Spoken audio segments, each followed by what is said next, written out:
ഇതൊരു 10 ഡേയ്സിൻ്റെ സ്വിമ്മിങ് പ്രോഗ്രാമാണ് ഞാൻ ഈ വീഡിയോയിലൂടെ കാണിക്കുന്നത്. നിങ്ങൾ എല്ലാവരെയും കണ്ടിട്ട് അഭിപ്രായം പറയണം കേട്ടോ. ഏതൊരു സ്പോർട്സ് എടുത്താലും അതിന് വാംപ് ഇമ്പോർട്ടൻ്റ് ആണ്. അത് എത്രത്തോളം ഇമ്പോർട്ടൻ്റ് ആണെന്ന് നമ്മൾ മനസ്സിലാക്കണം.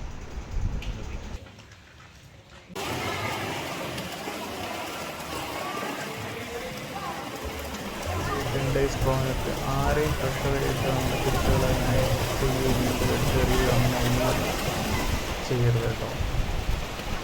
ആ ഒരു സ്റ്റാറ്റിക്സിലൂടെ പോയി കഴിഞ്ഞാൽ അവർ ഈസിയായിട്ട് പഠിക്കും. നമ്മൾ എന്താ ചെയ്തില്ല ഓരോ ദിവസം എന്തൊക്കെ ചെയ്തില്ല കോൺഫിഡൻസ് എങ്ങനെ കൊണ്ടുവരും, ഇതെല്ലാം നമ്മൾ മനസ്സിലാക്കി അവരോടൊപ്പം നിന്ന് കഴിഞ്ഞാൽ ഈസി ആയിട്ട് അവർ നീന്തൽ പഠിക്കും. 10 ദിവസമൊന്നും വേണ്ട, വെറും 5 ദിവസം കൊണ്ടായാലും നീന്തൽ ഈസിയായിട്ടും പഠിക്കും. അവർ ആ വെള്ളത്തിലൂടെ നീന്താൻ ഒരു 5 മീറ്റർ നീന്താൻ പഠിക്കും. ചിലയിടത്തൊക്കെ ഞാൻ കണ്ടിട്ടുണ്ട് പിള്ളേരെ വലിച്ചെറിഞ്ഞിട്ട് പേടിപ്പിച്ചിട്ട് ആകെ കരഞ്ഞു വിളിച്ച് ഓടുന്നതും. അത് പണ്ടത്തെ ഒരു ടെക്നിക്സാണ് അതൊക്കെ. അതെല്ലാം ഇപ്പോൾ മാറി വളരെ ടെക്നിക്ക് പരമായിട്ടാണ് ഇപ്പോൾ കുട്ടികളൊക്കെ നീന്തൽ പഠിപ്പിക്കുന്നത്.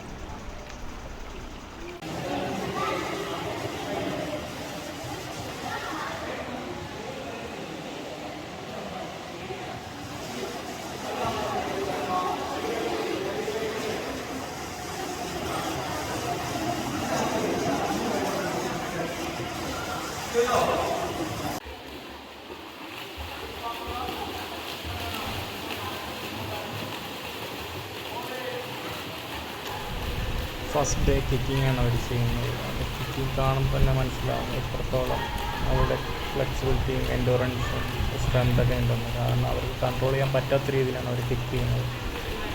അത് 2 ദിവസം കഴിയുമ്പോഴത്തേക്കും ആ ഒരു ചേഞ്ചസ് നമുക്ക് കാണാം.